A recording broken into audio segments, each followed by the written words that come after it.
में हम पढ़ना चाहता है रोमियो की 1 अध्याय उसके 16 आयत और कोलोसियों की 1 अध्याय उसके 5, 6 और 23 आयतें पढ़ना चाहेंगे।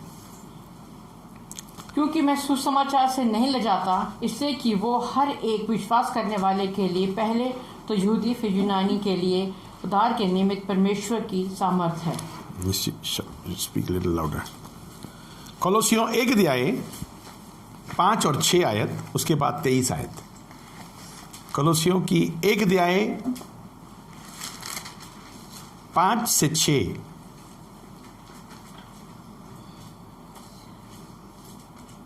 उस आशा की हुई वस्तु के कारण जो तुम्हारे लिए स्वर्ग में रखी हुई है, जिसका वर्णन तुम उस सुसमाचार के सत्य वचन में सुन चुके हो, जो तुम्हारे पास पहुंचा है और जैसा जगत में भी फल आता और बढ़ता जाता है, अर्थात उस दिन से तुमने उसको सुना है और सच्चाई से परमेश्वर का अनुग्रह पहचाना है, उसमें भी ऐसा 23 आयत ही करता है। 23 आयत 5, 6 और 23। यदि तुम विश्वास की नींव पर दृढ़ बने रहो और उस सुसमाचार की आशा को जिसे तुमने सुना है ना छोड़ो, जिसका प्रचार आकाश के नीचे सारी सृष्टि में किया गया और जिसका मैं पौलुस सेवक बना। यहाँ परमेश्वर की वचन में रोमियो के 1 अध्याय की 16 आयत में यूं लिखा है, परमेश्वर की सामर्थ है सुसमाचार।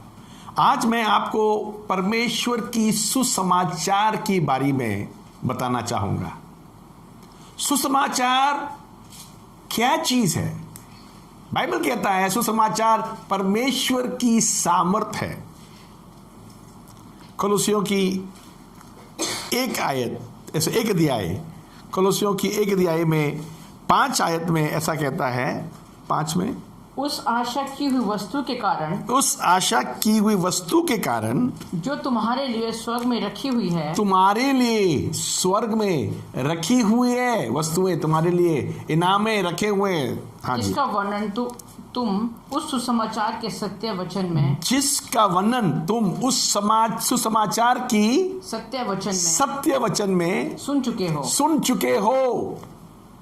हाँ जी, आगे।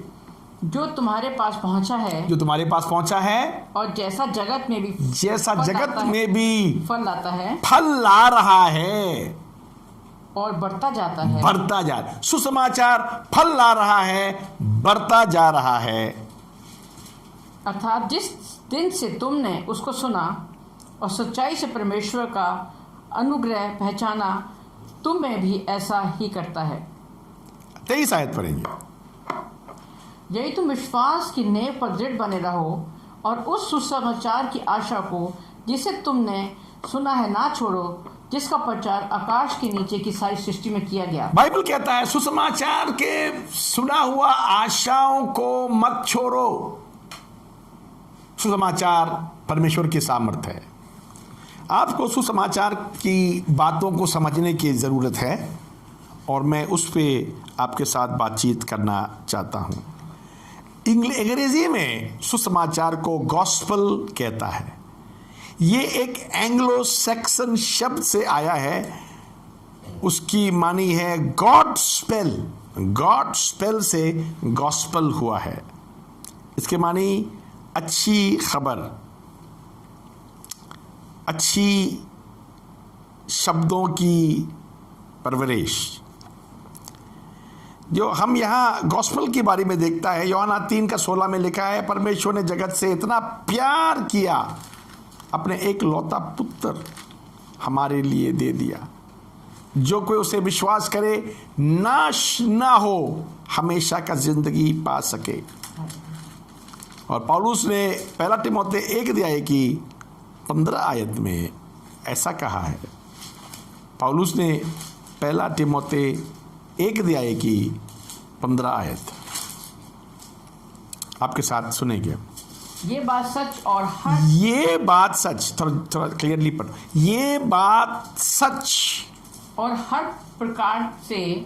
प्रकार से मानने की योग्य है कि मसीह यीशु पापियों का उद्धार करने के लिए जगत में आया, जिनमें सबसे बड़ा मैं हूँ। सबसे बड़ा पापी मैं हूं। पौलुस कहता है ये सत्य वचन है। यीशु मसीह पापियों को बचाने आया और उस पापियों में पौलुस कहता मैं सबसे बड़ा पापी हूं। हालेलुया। देखिए यूहन्ना 1 अध्याय के 17 आयत में ऐसा लिखा है।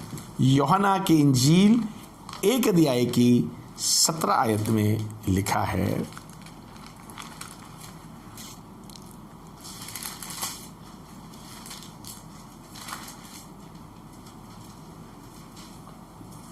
इसलिए कि व्यवस्था तो मूसा के द्वारा दी हुई, परंतु अनुग्रह और सच्चाई यीशु मसीह के द्वारा पहुंचा। व्यवस्था मूसा के द्वारा दिया था और अनुग्रह यीशु मसीह के द्वारा आया है। यहां पुराना नियम और नया नियम की दो पहलुएं हमें बता दिया है।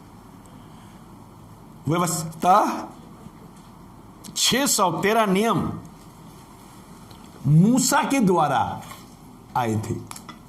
मूसा के द्वारा व्यवस्था में 613 नियम है। उस 613 नियम में 248 करने के लिए बोला है, 365 नहीं करने के लिए बोला है। वो आया था मूसा के द्वारा, मगर यहां कहता है अनुग्रह यीशु मसीह के द्वारा आए हैं। हालेलुया। आपके साथ मैं देखना चाहूंगा रोमियो की 7 अध्याय की 14 से 24 जब पढ़ता है, गौर करिए रोमियो की 7 अध्याय 14 से 24 जब आप पढ़ता है तो आप देखेंगे इंसान उस नियम, उस व्यवस्था को पालन नहीं कर पाया, इसीलिए इंसान की बुरी हालत हुआ है।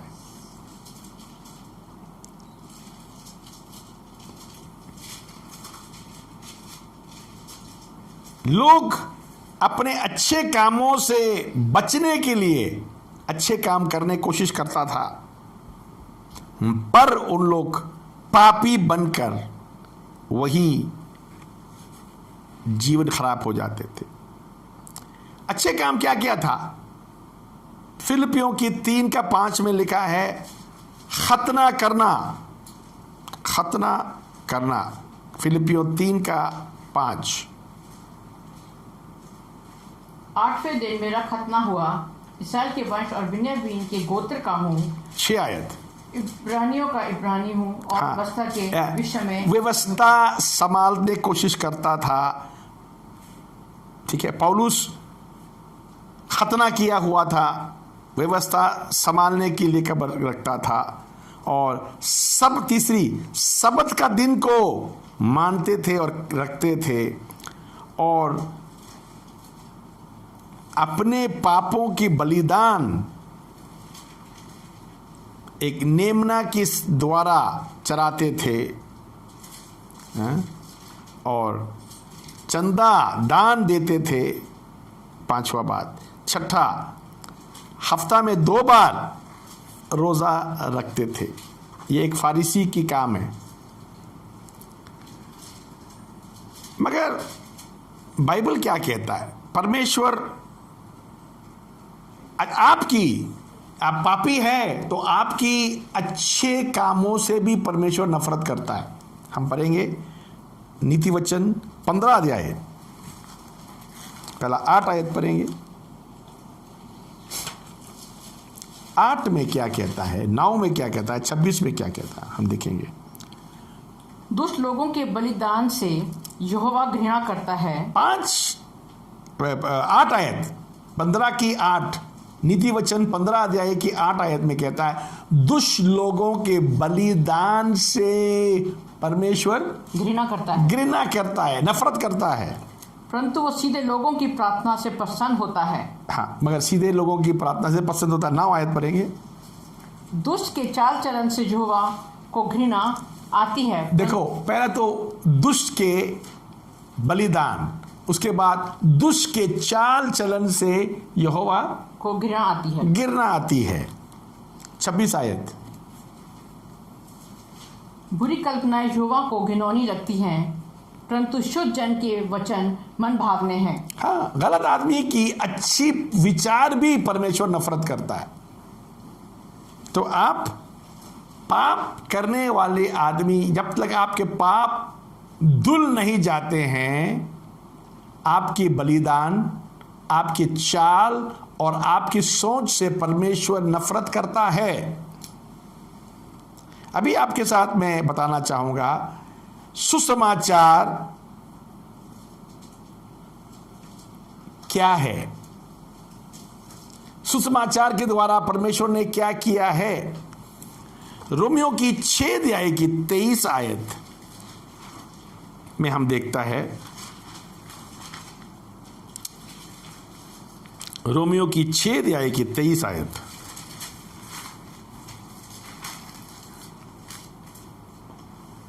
क्योंकि पाप की मजदूरी तो मृत्यु है, परंतु परमेश्वर का वरदान हमारे प्रभु यीशु मसीह में अनंत जीवन है। हाँ, पाप की मजदूरी मौत है। इस मौत को बचाने के लिए सुसमाचार आया। सुसमाचार जो है हमें बताता है यीशु मसीह के द्वारा अनंत जीवन, हमेशा का जीवन पा सकेंगे। दूसरी बात, शैतान सुसमाचार के द्वारा ही हराया गया। कोलोसियों 2 अध्याय, कोलोसियों की 2 अध्याय 14 और 15, कोलोसियों की 2 अध्याय 14 और 15 में देखता है शैतान सुसमाचार के द्वारा ही हराया था उसको। और विधियों का वो ले जो हमारे नाम पर हमारे विरोध में था मिटा डाला, और उसको क्रूस पर कीलों से जकड़ कर सामने से हटा दिया है। और उसने प्रधानताओं और अधिकारों को अपने ऊपर से उतार कर उनका खुल्लम खुल्ला तमाशा बनाया, और क्रूस के कारण उन पर जय जयकार की ध्वनि सुनाई। ये अधिकार, शैतानी अधिकारें क्या करते थे। जब भी लोग वचन की पालन नहीं कर सकता था, व्यवस्था की पालन नहीं कर पाते थे, तो परमेश्वर के सामने इनकी बेइज्जती करता था, इनकी तोमक लगाते थे, इनकी चुगली करते थे। मगर परमेश्वर का वचन कहता है जब सुसमाचार आया, यीशु मसीह के काम, वो क्या किया, शैतान को अपने हालात से नीचे उतार कर उसका तमाशा किया। इसके मानी उसको कहीं का नहीं रख छोड़ा। ये कहता है गलातियों के 3 का 13, गलातियों की 3 का 13 में पढ़ेंगे। मसीह ने जो हमारे लिए शापित बना, हमें मोल लेकर व्यवस्था के श्राप से छुड़ाया। हाँ। क्योंकि लिखा है कि जो कोई काट पर लिखा जाता है वो शापित है। यीशु मसीह ने हमें व्यवस्था से मोल लिया और व्यवस्था की शराब से छुड़वाया, बाइबल कहता है। इसीलिए चौथा बात है, हमारे जीवन में पाप की असर नहीं होगा। मिक्का 7 के 19, मिक्का की पुस्तक 7 अध्याय की 19 आयत में यूं लिखा है, वो फिर हम पर दया करेगा और हमारे अधर्म के कामों को लताड़ डालेगा, तो उनके सब पापों को गहरे समुद्र में डाल देगा। इब्रानी 10 का 15 से 18, इब्रानी 10 अध्याय 15 से 18।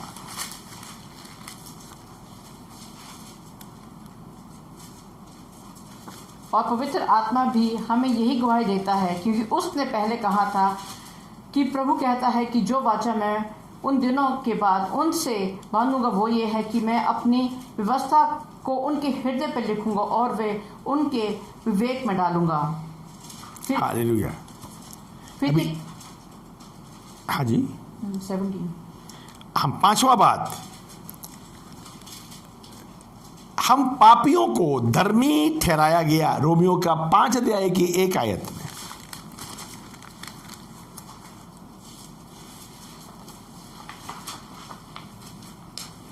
5 अध्याय की 1 आयत।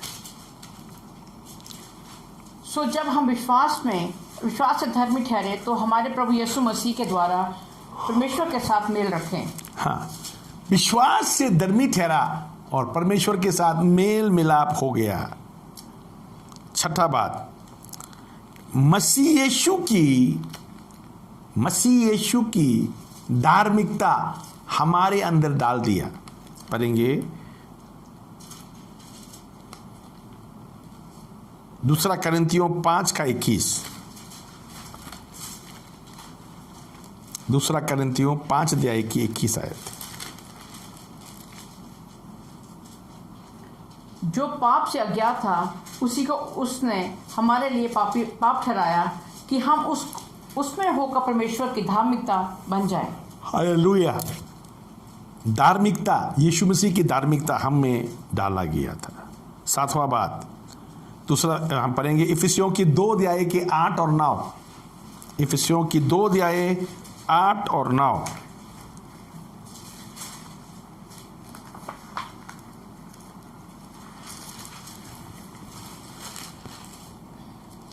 इफिसियों की 2 अध्याय 8 और 9। क्योंकि विश्वास के द्वारा अनुग्रह ही से तुम्हारा उद्धार हुआ है और ये तुम्हारी ओर से नहीं वरन परमेश्वर का दान है। यहाँ ग्रेस कहता है अंग्रेजी में, GRACE, God's redemption at Christ expense. परमेश्वर की बचाव मसीह यीशु की कीमत पे। हालेलुया। इसके बाद हम देखते हैं हमारा बीमारियों को ले गया। पहला पतरस 2 का 24 ये सुसमाचार में बताता है हमारे बीमारियों को भी ले गया यीशु मसीह। वो आप ही हमारे पापों को अपनी देह पर लिए हुए क्रूस पर चढ़ गया, जिससे हम पापों के लिए मर करके धार्मिकता के लिए जीवन बिताएं। उसी के मार खाने से तुम चंगे हुए। उसी के मार खाने से तुम चंगे हुए। 2 कोरिन्थियों 8 का 9वां बात, हमारा गरीबी ले गया। आपको मालूम है विश्वासियों का गरीबी भी यीशु मसीह हटा लिया। 2 कोरिन्थियों 8 का 9। तुम हमारे प्रभु यीशु मसीह का अनुग्रह जानते हो कि वो धनी होकर भी तुम्हारे लिए कंगाल बन गया ताकि उसके कंगाल हो जाने से तुम धनी हो जाओ। हाँ, यीशु मसीह की कंगाल हो जाने से हम और आप धनी हो जाओ। हालेलुया। इसके बाद 10वां बात हम देखता है हमें मसीह यीशु में एक नई सृष्टि बनाया। 2 कोरिन्थियों 5 का 17। 2 कोरिन्थियों 5 का 17। सो यदि कोई मसीह में है तो वो नई सृष्टि है, पुरानी बातें बीत गई, देखो वे सब नई हो गई। नई सृष्टि है। आप मसीह यीशु में है तो नई सृष्टि है। दूसरा आयत हम देखेंगे लूका की 10 का 19 देखेंगे। लूका की 10 अध्याय की 19 आयत। देखो मैंने तुम्हें सांपों और बिच्छुओं को रोने का और शत्रु की सारी समर्थ अधिकार दिया है और किसी वस्तु में तुम्हें कोई हानि ना होगी। शैतान की हर काम पे अधिकार विश्वासी को मिला है। शैतान को विश्वासी पर अधिकार नहीं मिला, मगर विश्वासी को शैतान की हर हरकत पर अधिकार मिला है। इसके बाद यूहन्ना 1 अध्याय की 12-13 हमें परमेश्वर की संतान बनाया। हमें परमेश्वर की संतान बनाया। परंतु जितनों ने उसे ग्रहण किया उसने उन्हें परमेश्वर की संतान होने का अधिकार दिया, अर्थात उन्हें जो उसके नाम पर विश्वास रखते हैं। यहाँ हम देखते हैं मत्ती की इंजील 15 अध्याय 3 से 9 में यीशु मसीह ने फरीसियों को क्या कहा। मत्ती की इंजील 15 अध्याय 3 से 9।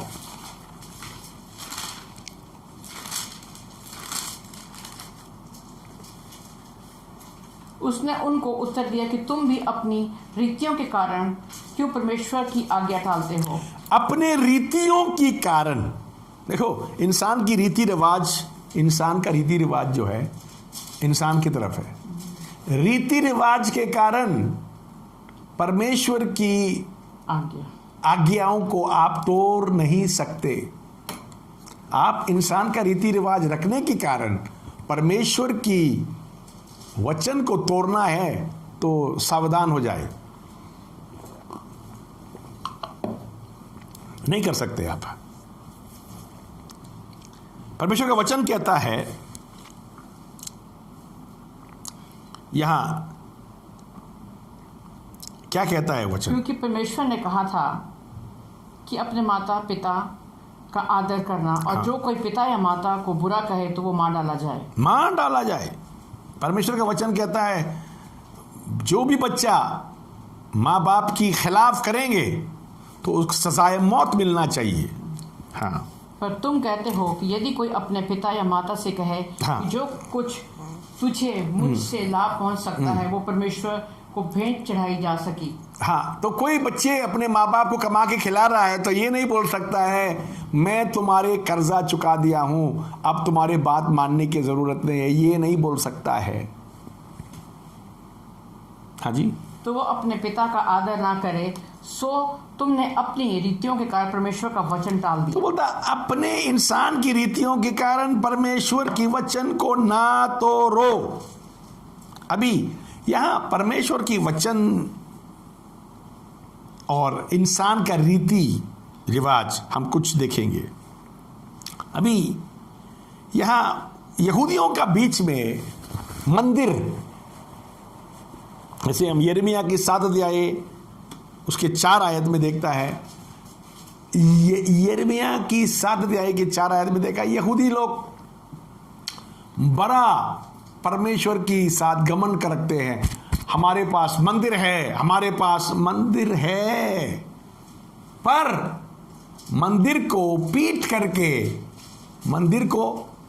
करके पराया देवी देवताओं का पीछे जाते थे। तो मंदिर का कोई वैल्यू नहीं रहा।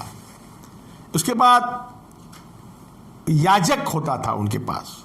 इब्रानी के 7 अध्याय हम 11 से 28 में देखेंगे तो याजक, महायाजक ये लोग होते थे। मगर ये लोग भी काम को रिवाज के मुताबिक करते थे।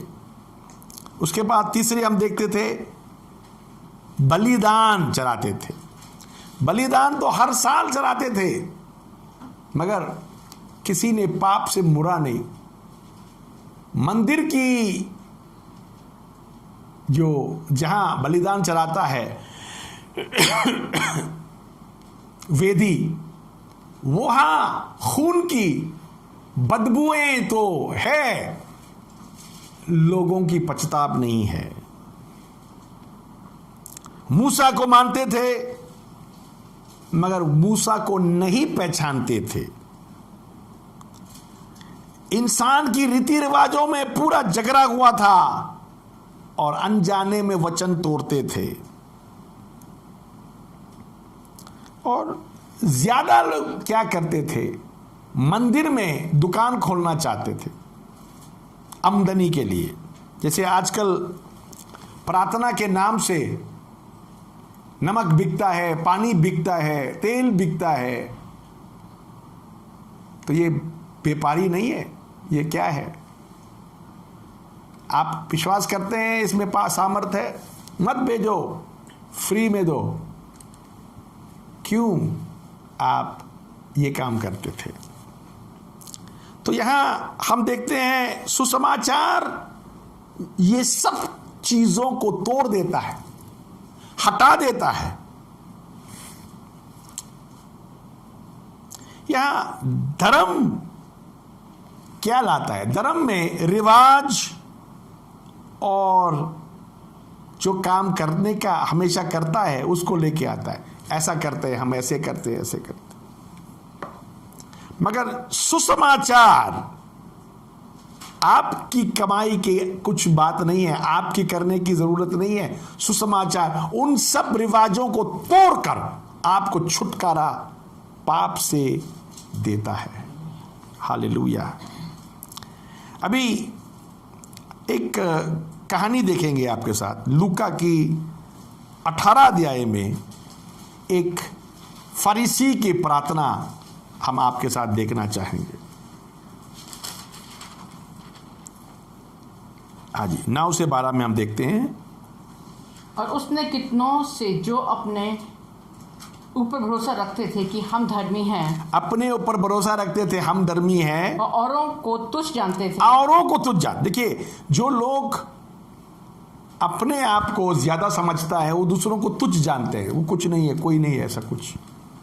पहली बात। दूसरी बात कि 2 मनुष्य मंदिर में प्रार्थना करने के लिए गए, एक फरीसी था और दूसरा चुंगी लेने वाला। फरीसी खड़ा होकर अपने मन में यूं प्रार्थना करने लगा कि हे परमेश्वर, मैं तेरा धन्यवाद करता हूं कि मैं और मनुष्य की नाई अंधेर करने वाला। वो बोलता मैं वो पापी जैसा नहीं हूं। दूसरे पर उंगली उठा रहा है वो। मैं वो पापी जैसा नहीं हूं।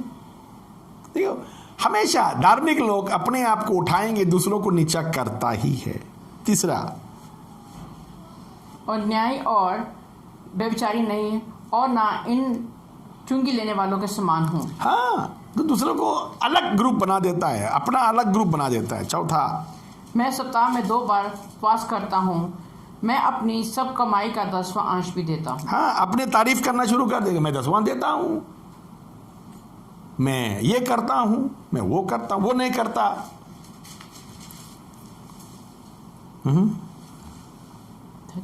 हाँ जी।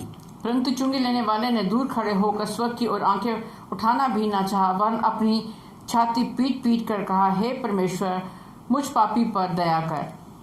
मैं तुमसे कहता हूँ कि वो दूसरा नहीं, परंतु यही मनुष्य धर्मी ठहराया जाएगा जो अपने घर गया, क्योंकि जो कोई अपने आप को बड़ा बनाएगा वो छोटा किया जाएगा, और जो अपने आप को छोटा बनाएगा वो बड़ा किया जाएगा। सुसमाचार में आपके अच्छाई नहीं, जो प्रभु ने आपके लिए सलीब पर किया है उसको दर्शाओ, उस पर कमाओ, उस पर अपने आत्मिक जीवन को भरपूरताई में ले आओ। परमेश्वर का वचन ऐसा लिखा है। अभी धार्मिक आदमी अपने तारीफ करेंगे, दूसरा को नीचा करेंगे, मगर सुसमाचार में अपने धार्मिकता नहीं, प्रभु यीशु मसीह के धार्मिकता है। हालेलुया। तीसरी बात, अभी सुसमाचार को हम कैसा डिफेंड करेगा, कैसे संभालेगा अपने लिए, हम पढ़ेंगे फिलिपियों की 1 के साथ। फिलिपियों की 1 के साथ।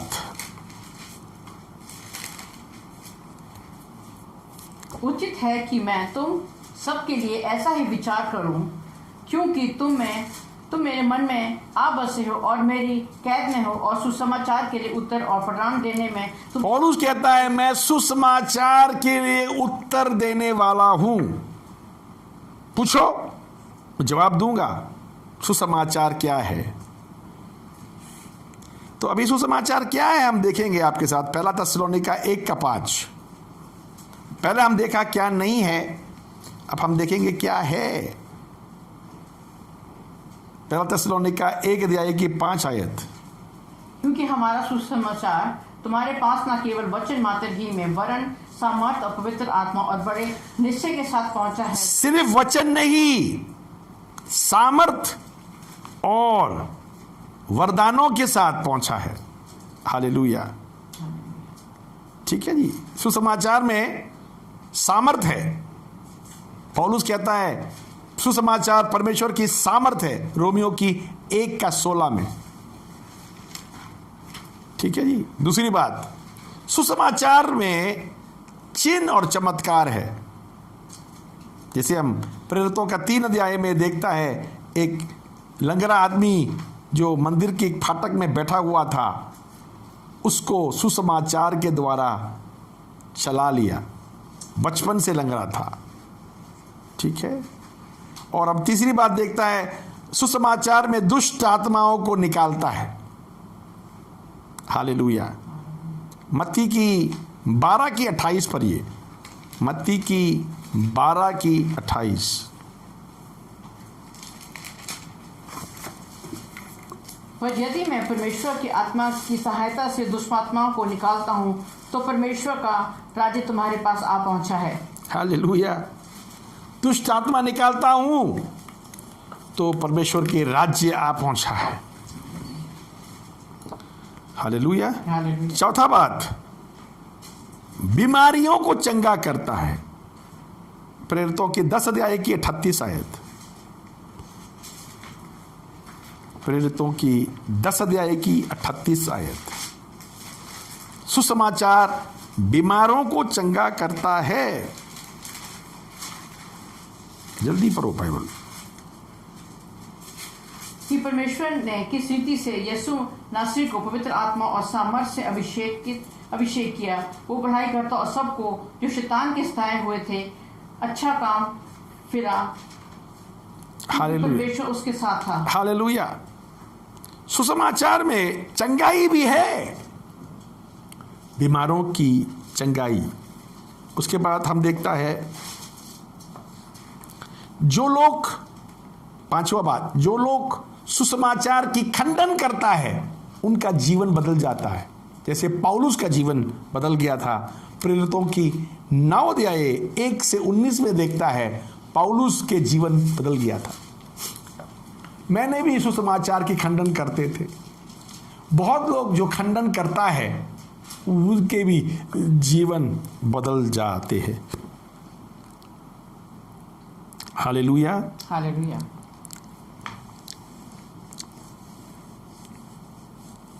मेरे जीवन में बहुत अच्छा चमत्कार देखा है। वो एक चमत्कार नहीं, एक चमत्कार से बढ़कर चमत्कार। जालंधर में 1998 में मेरा एक हीलिंग क्रूसेड किया था।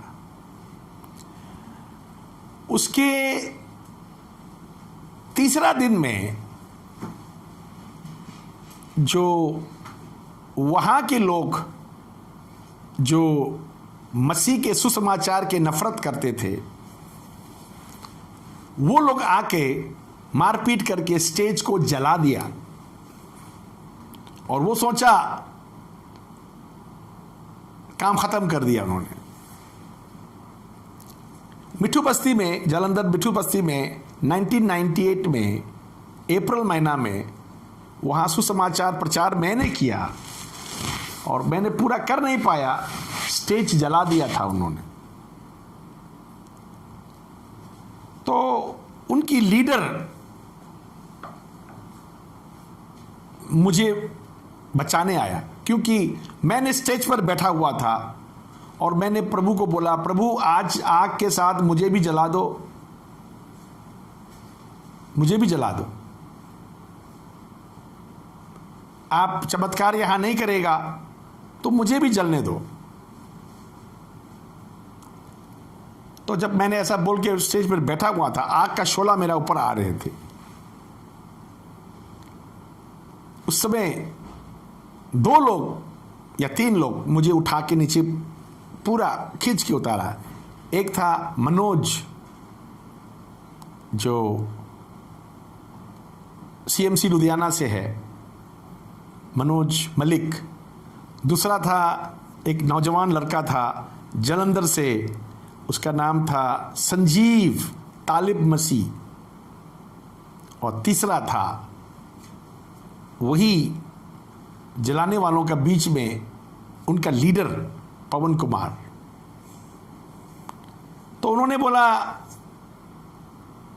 मुझे, आप उतरिए, आप उतरिए। वो पवन कुमार आगे बोला, आपके साथ हमारा कोई शिकवा नहीं है, आप उतरिए। मैंने बोला, आपने मेरा गॉस्पेल प्रचार करना रोक दिया है।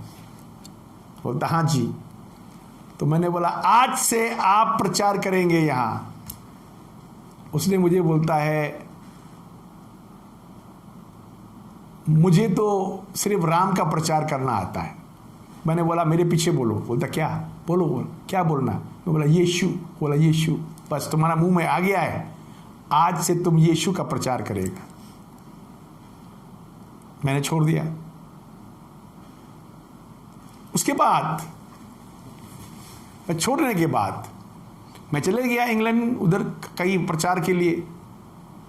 उस आदमी की जीवन में कुछ ऐसे बातें हुआ, उसने मुझे माफ़ी मांगने के लिए ढूंढता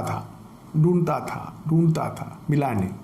एक दिन मसीह को कबूल करके वो भी जो जलाने वाले थे वो भी मसीह में आ गया पूरा। उसके बाद मैं आपको बताना चाहता हूं, उसकी बहन ने आया, उसके बहन को ले आया उसने।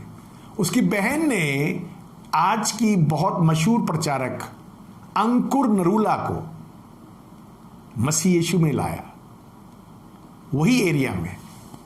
तो मैं क्या देखा, खिलाफत करने की जगह में सुसमाचार की सामर्थ और बढ़ जाता है। हालेलुया। अभी छठा बात है इब्रानी का 2:4। इब्रानी का 2:4 सुसमाचार में और क्या है।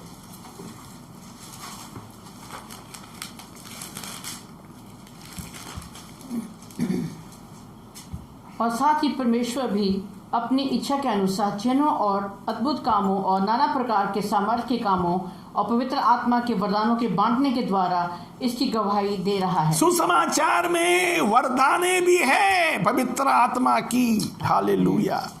पवित्र आत्मा की वरदाने भी है। तो इतना महान सुसमाचार है। इसीलिए बाइबल कहता है दुनिया के लोगों को शैतान इतना मेहनत करता है, पढ़ेंगे 2 कोरिन्थियों 4:4। शैतान इतना मेहनत करता है सुसमाचार की रोशनी उन पर ना चमके, और उन अविश्वासियों के लिए जिनकी बुद्धि को इस संसार के ईश्वर ने अंधी कर दी है, ताकि परमेश्वर मसीह जो परमेश्वर का स्वरूप है उसको तेजोमय सुसमाचार का प्रचार उन पर ना चमके। आखिरी बात है सुसमाचार की आखिरी सामर्थ क्या होगा। अंत में आप यीशु मसीह के सुसमाचार प्रचार करता है तो हम पढ़ेंगे रोमियो की 16:20। रोमियो की 16:20।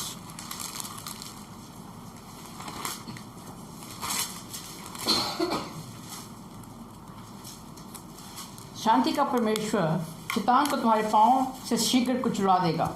हाँ, शैतान कुछ ना कुछ तंग करते रहेंगे आपको, मगर आप स्थिर रहेंगे तो अंत में बाइबल कहता है शांति का परमेश्वर शैतान को आपके पैरों के नीचे कुचलवा देगा। कुचलवाएगा वो, पैर आपका होगा, कुचलवाएगा परमेश्वर। हालेलुया। कुचलाने वाला होगा परमेश्वर, पैर आपका होगा।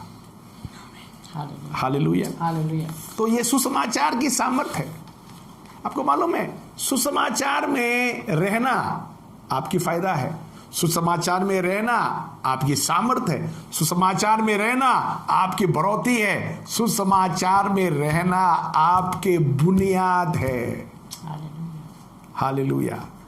सुसमाचार में बने रहिए। सुसमाचार परमेश्वर की सामर्थ है। हालेलुया। सुसमाचार से बढ़कर कोई और सामर्थ नहीं है। दूसरा प्रकार की सुसमाचार प्रचार मत करिए। सुसमाचार जो यीशु की काम को ही सुसमाचार कहता है। हालेलुया। सुसमाचार में यीशु मसीह हमारे लिए मारा गया, हमारे लिए गाड़ा गया और तीसरे दिन में हमारे लिए ही मुर्दों में से जी उठा। वो सामर्थ परमेश्वर का वचन में है, आपके जीवन में कार्य